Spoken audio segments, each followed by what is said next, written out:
With peripheral vascular disease, vascular refers to the blood vessels, and peripheral means the outer limits or edge of something, which in this case refers to essentially any vessels that aren't supplying the heart or the brain, like the legs, arms, or other organs. Peripheral vascular disease is when one of these arteries becomes narrowed, which reduces blood flow, and this often affects the limbs.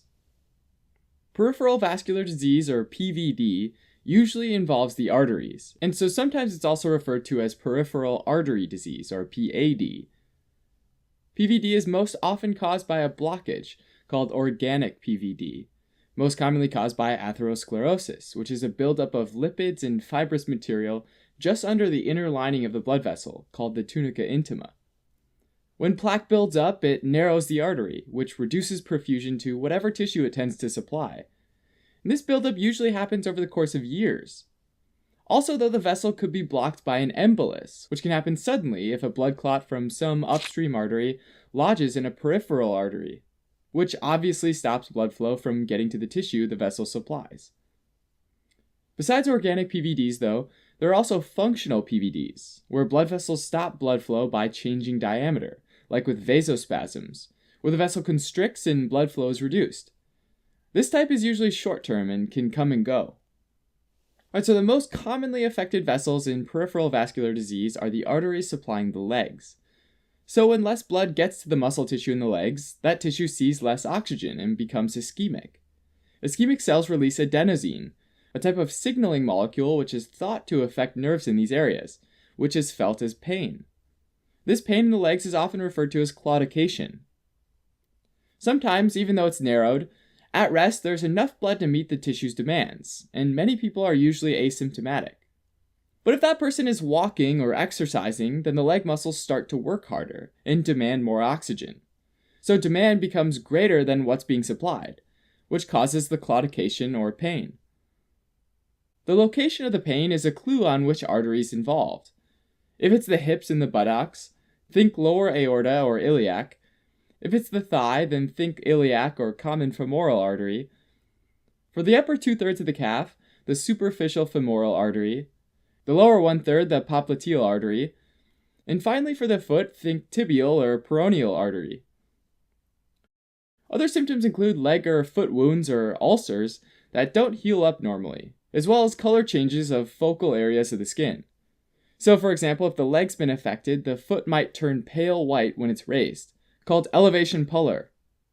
Since gravity is sort of working against blood flow to the lower extremities, which already has a hard time getting through that narrowed artery. Likewise, the foot might turn red when it's lowered, called dependent rubor, since gravity is now working with the blood flow. We can see that gravity seriously starts to affect blood flow in the affected arteries.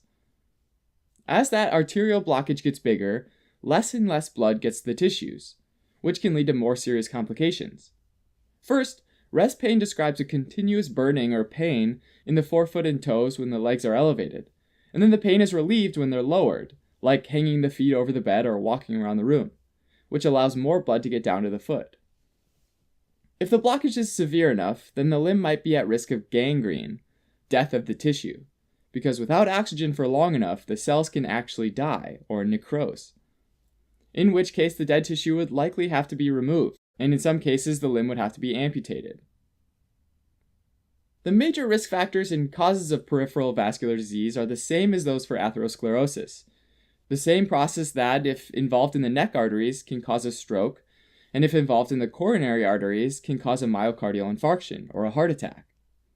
Smoking seems to be the biggest contributor to PVD, but other diseases and conditions are also linked to higher risk of PVD, like diabetes, dyslipidemia, or an abnormal amount of lipids in the blood, and hypertension. Diagnosing PVD usually involves listening to the pulse in the iliac arteries of the legs with a stethoscope. Since that artery's been narrowed, it can make a whooshing sound, called a bruit. Another test that can be done is a Doppler ultrasound, which is a non-invasive way of visualizing blood flow. The most common test, though, to diagnose peripheral artery disease is the ankle brachial index, or ABI, where blood pressure is taken in the ankle and in the arm, and then compared.